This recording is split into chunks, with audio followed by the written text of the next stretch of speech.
There was always a mystique surrounding Ayrton Senna. In his superhuman skill in the cockpit, his uncompromising single-mindedness and his ruthless will to win, there was an otherworldliness about him which has only been increased by his tragic death in 1994 at the peak of his career. We are made of emotions. We are all looking for emotions, basically. It's only a question of finding the way to experience them. Born of wealthy parents, he was given his first kart at 4 years old, and soon he was racing, winning and relentlessly developing his skills. I never forget my first race in the wet with go-kart was a disaster. Just complete joke. I couldn't do any good. And people were going here, going there, passing me, overtaking me, and I couldn't do anything about it. And in the dry I was pretty good. So then on that day I learned that I knew nothing about running in the wet, and then I learned. By the time he'd moved to Britain, those skills were clear to see, and he won a string of single-seater championships. In 1984, he moved to Formula One with Tolman and was stunning in the wet at Monaco. Had the race not been stopped, he could have won it.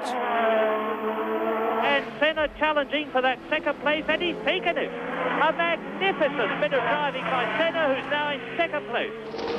Lotus signed him for 1985, and his first victory, in torrential conditions again, came in Portugal. It was the first Lotus win since Colin Chapman's death 3 years earlier. Out goes the checkered flag, and Senna has won. Look at him, both hands waving with joy. In 1988, Senna joined Ron Dennis's McLaren team as joint number one with McLaren fixture Alain Prost, and wasted no time in trying to establish his superiority. There was no love lost between the Brazilian and the Frenchman, and the battles between the two of them were sometimes too close for comfort. Prost having a look, and Senna's crowding him into the pit wall. That season was a McLaren whitewash, dominated by the two of them. And with 8 wins to Prost's 7, Senna clinched the championship in Japan. Ayrton Senna crosses the line, and you can see his exultation. He knows he is the world champion. And of course, this happened at Suzuka 89. This is the opportunity that Senna's looking for, and he's going through. Ouch! Oh my goodness, this is fantastic! Alain got out, but Senna stayed in the car, restarted and won the race, only to be disqualified. Prost was champion, but moved on to Ferrari. Back at Suzuka 12 months on, the championship rivals started side by side on the front row. Prost got into the lead before turn 1, and it was impossible to avoid the conclusion that Senna simply drove him off the road. And 12 months later, Senna, already champion again, moved aside to give his teammate Gerhard Berger the victory.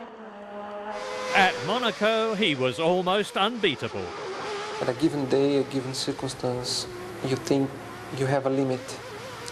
And you then go for this limit, and you touch this limit, and you think, okay, this is the limit.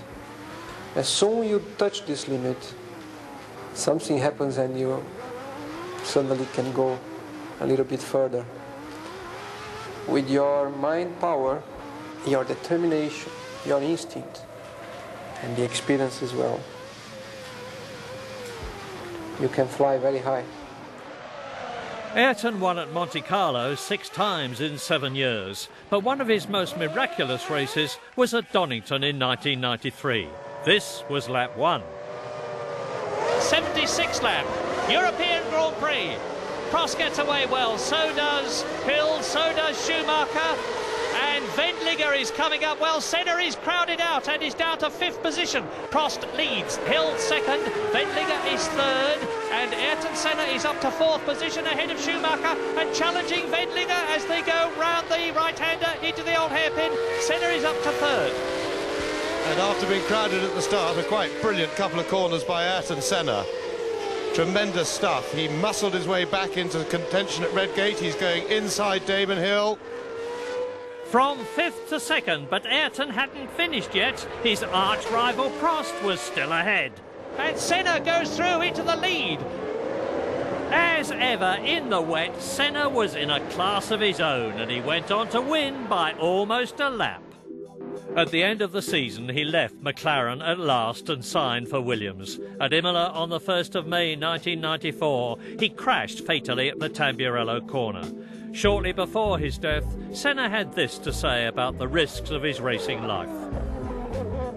One particular thing that Formula One can provide you is that you know you are always exposed to danger. Danger of getting hurt, danger of dying. This is part of your life, and you either face it in a professional, in a cool manner, or you just drop it, just leave it and don't do it anymore, really. And I happen to like too much what I do to just drop it. I can't drop it. For many, Ayrton Senna was the greatest driver of all time. His funeral brought Brazil to a standstill. Without doubt, he was a true superstar.